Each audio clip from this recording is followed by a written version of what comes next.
19에 시작된 한 여자의 긴 시집살이 이야기. 엄마는 올해 84이세요. 연자님은 왜 늘 웃으세요? 저는요, 오늘이 너무 기쁘고 행복하거든요. 여러분 매일이 행복하다는 우리 엄마의 가슴에 묻어두신 지난 세월 이야기를 들려드리겠습니다. 엄마의 기억이 자꾸 흐려져서 딸들이 엄마의 삶을 알 수 없게 되기 전에 일기를 쓰듯 풀어봅니다. 지금 시작합니다. 엄마의 시집살이. 딸이 기억하는 엄마 홍연자의 이야기. 경기도 파주 어느 전원주택. 올해 84, 홍연자 씨가 창가에 앉아 햇살을 받고 있습니다. 그 얼굴엔 늘 웃음이 있습니다. 19에 시작된 한 여자의 긴 시집살이 이야기.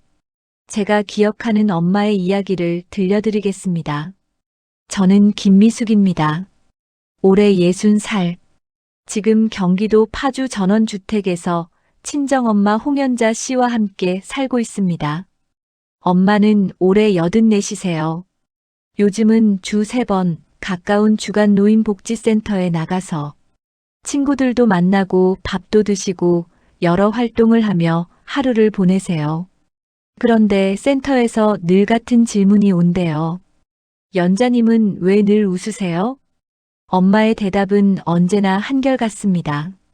저는요, 오늘이 너무 기쁘고 행복하거든요. 저는 그 말을 들을 때마다 가슴이 뭉클해집니다.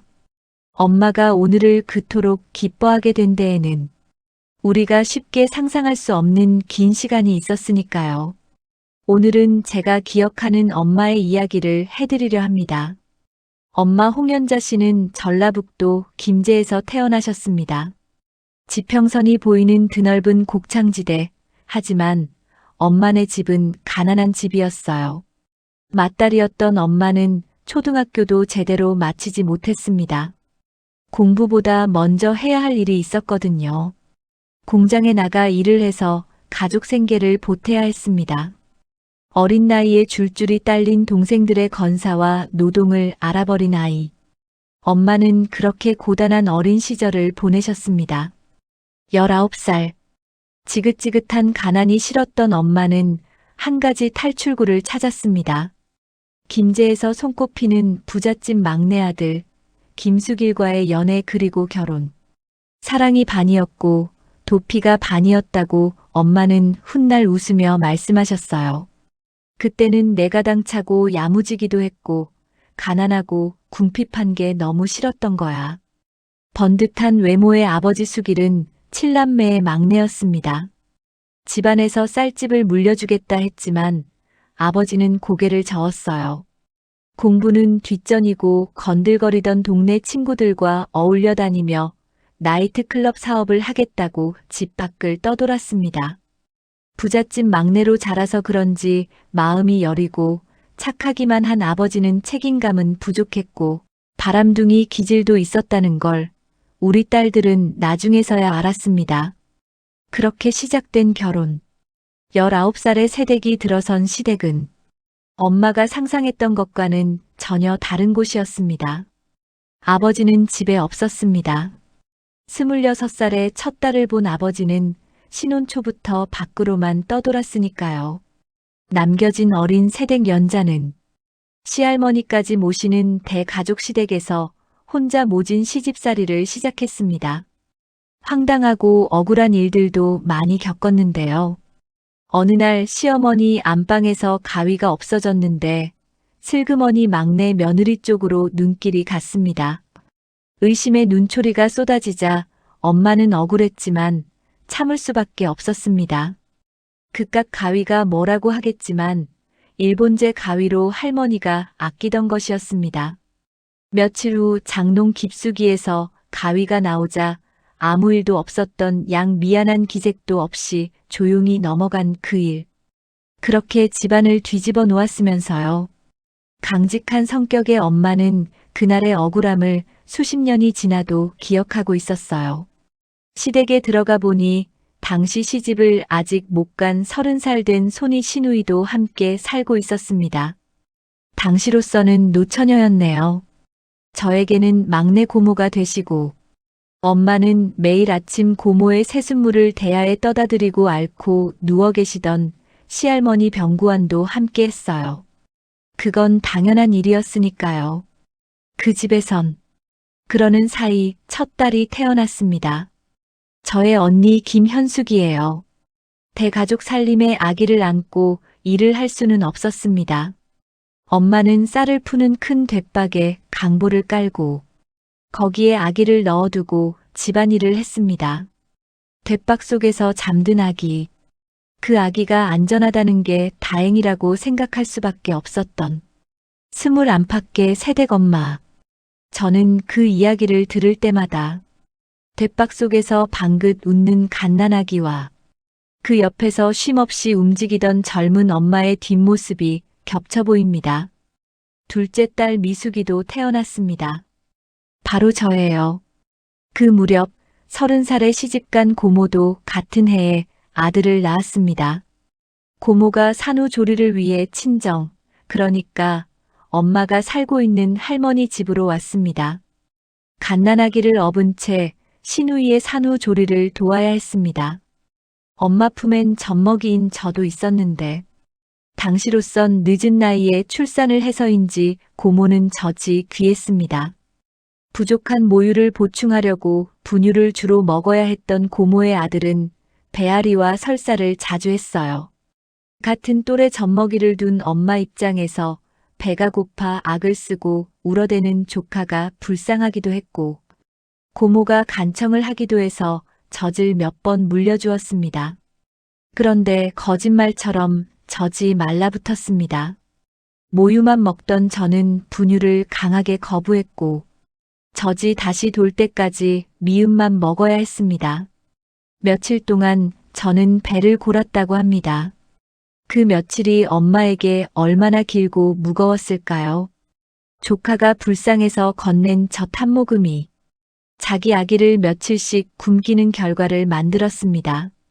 그 사실이 얼마나 엄마의 마음을 후볐을지 저는 아직도 그 이야기를 들으면 코끝이 시큰해집니다. 남편 없이 5년. 엄마는 홀로 시집살이를 버텼습니다. 그러다 몸이 무너졌습니다. 혹독한 집안일과 매일 끓는 속, 화병과 악성 빈혈이 함께 찾아왔습니다. 친정에 가서 쉴 형편도 안 됐습니다. 결국 시댁에서 결정을 내렸습니다. 분가였죠. 그것이 엄마의 숨통을 틔웠습니다. 당시 친구와 작은 사업을 하고 있던 아버지가 있는 광주로 분가하여 건강을 되찾은 엄마는 장사를 시작했습니다. 미제 화장품 방문 판매. 당시엔 불법이었습니다. 하지만 엄마는 그 일로 큰 돈을 벌었어요. 그런데 할머니가 불안해하셨습니다. 불법 장사를 하는 며느리가 눈에 밟혔겠지요. 어느 날 할머니는 광주 집으로 오셔서 두 딸을 본가에서 안정적으로 키워주겠다며 데려가셨습니다. 고모가 결혼을 하고 막내 아들네까지 분가를 시키자 텅 빈 집에서 혼자 사시던 할머니는 적적하시기도 했겠지요. 딱 1년만 맡기리라. 새빵살이하는 옆집에 아이들을 맡기고 장사를 다니던 엄마는 그렇게 다짐했습니다. 그런데 한참 재롱을 떨고 엄마 손을 찾던 딸들과 그렇게 헤어진 후 다시 함께 살기까지 3년이 걸렸습니다. 첫째 딸 현숙이의 학교 입학 나이가 다가오자 부모님은 서울에서 교육을 시키기로 했습니다.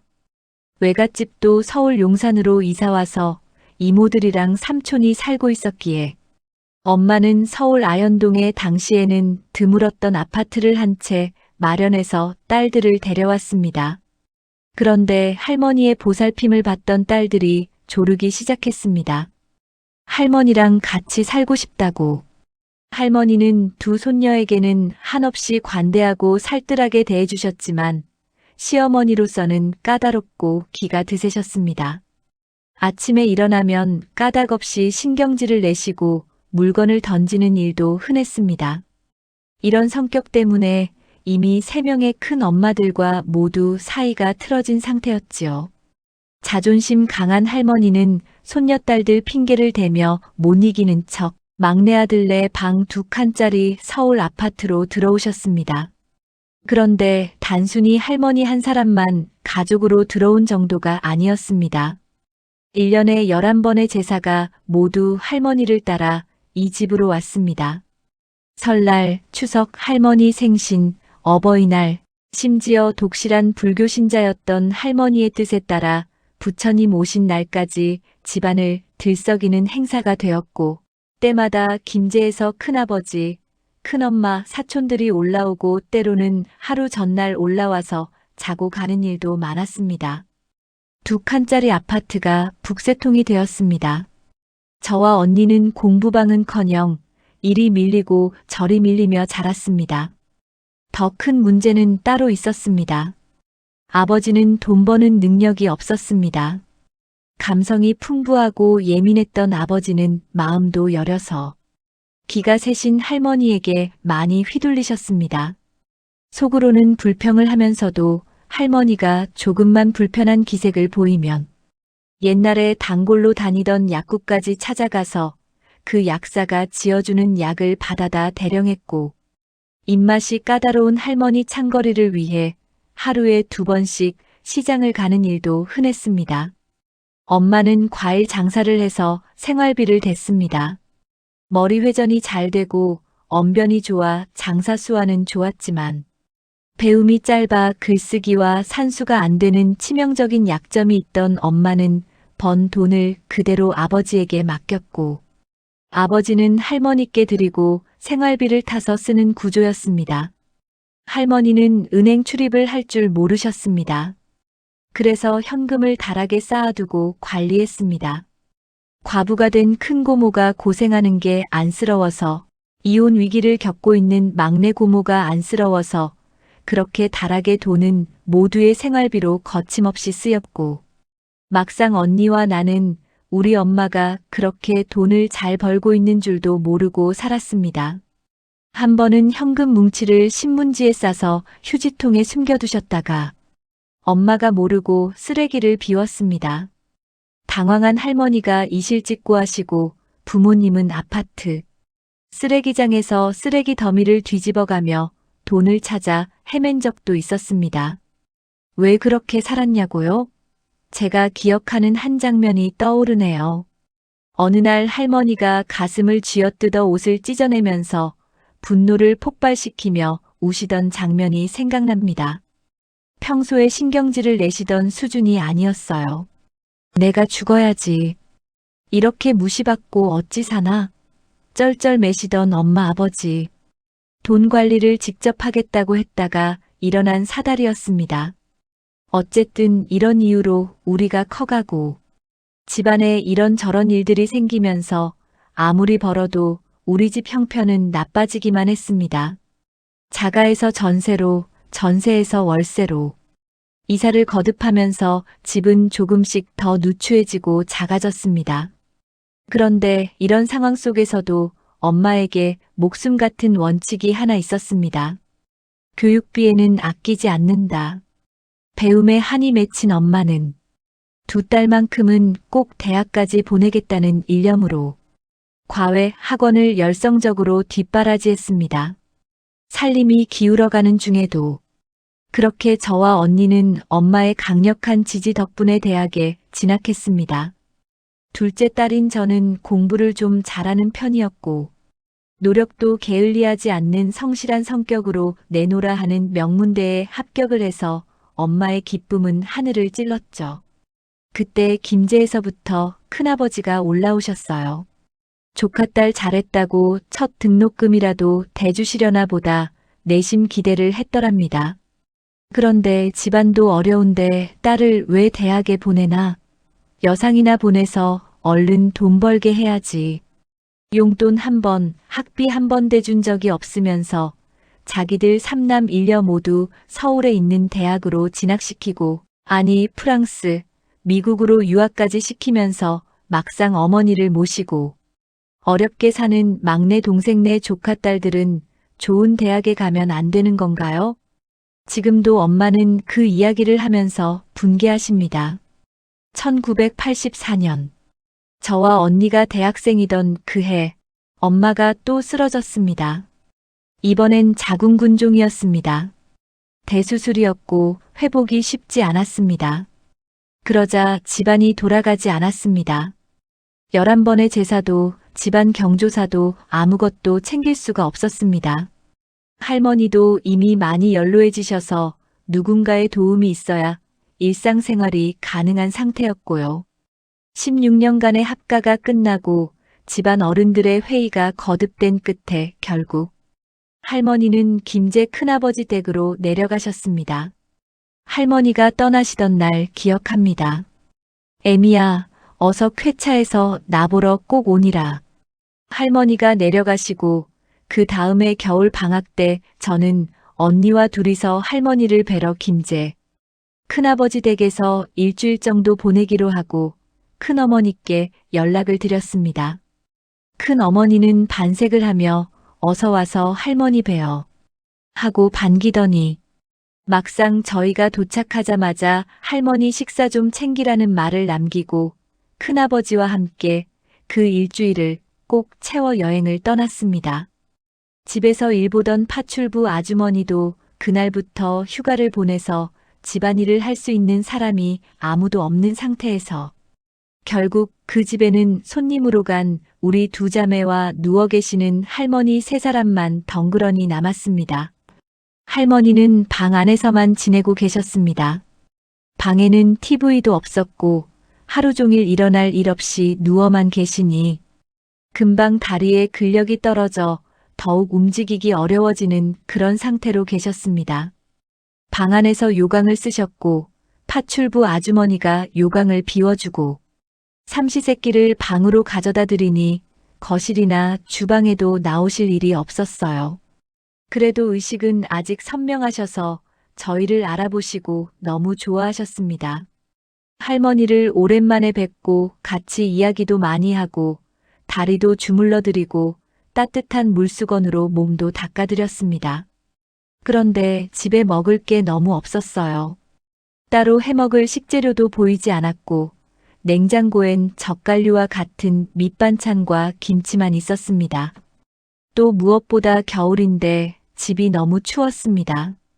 보일러를 외출 상태로 해놓고 가버린 것인지 온 집안이 냉골이었는데 보일러 스위치가 어디 있는지도 모르는 우리는 할머니 방 요 위에서 셋이 꼭 껴안고 잠을 잤습니다. 손님 대접은 기대도 하지 않았지만 병약한 할머니가 계시는 방을 그렇게 냉골로 만들어 놓고 일주일씩이나 집을 비우다니 당시 어린 내가 보기에도 이런 경우가 다 있나 싶었습니다.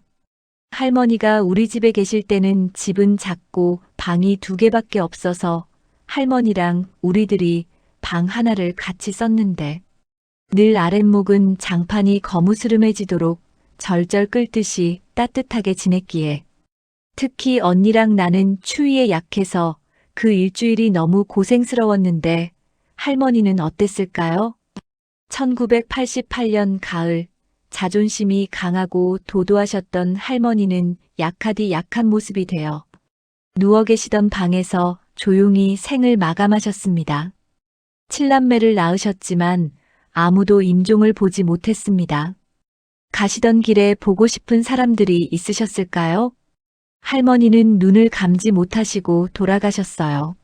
무슨 죄를 그리 많이 지었는지 큰아버지, 큰어머니는 무서워서 돌아가신 할머니 방에 들어가지도 할머니 몸에 손을 대지도 못하고 있었답니다. 부음을 듣고 급히 내려간 엄마 아버지가 방에 들어서서 어머니, 저 왔어요. 아무 걱정 마시고 좋은 데로 가셔요. 하며 눈을 감겨드렸답니다. 장례는 김제 유지답게 크고 화려하게 치러졌습니다. 하지만 그건 살아있는 사람들의 행사였을 뿐입니다. 그 후 저는 두어 번 할머니 꿈을 꾸었습니다. 깨끗한 하얀 한복을 입고 빙긋이 웃으며 저를 쳐다보는 모습의 할머니를. 아마 좋은 곳에 계신 것 같아요. 할머니가 돌아가시고 오랜 시간이 흘렀습니다.